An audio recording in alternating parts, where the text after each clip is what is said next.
Namangan viloyati favqulodda vaziyatlar boshqarmasi tomonidan favqulodda vaziyatlarning oldini olish hamda yon xavfsizlikni ta'minlash maqsadida viloyat hududi tadbirkorlik subyektlari muntazam ravishda tekshiruv ishlari amalga oshirib kelinmoqda.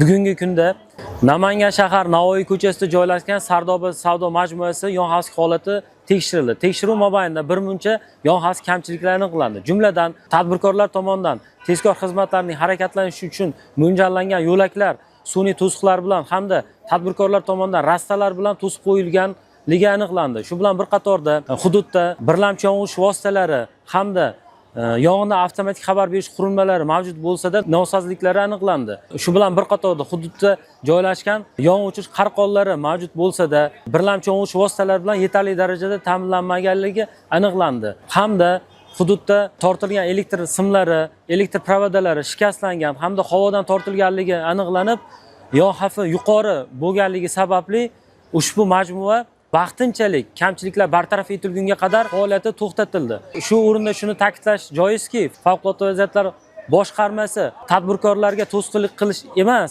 balki tadbirkorlarning moddiy tovar boyliklarini asrab-avaylashga xizmat qiladi. Bu esa fuqarolarimizni hayoti hamda moddiy tovar boyliklarini asrashga, avaylashga xizmat qiladi.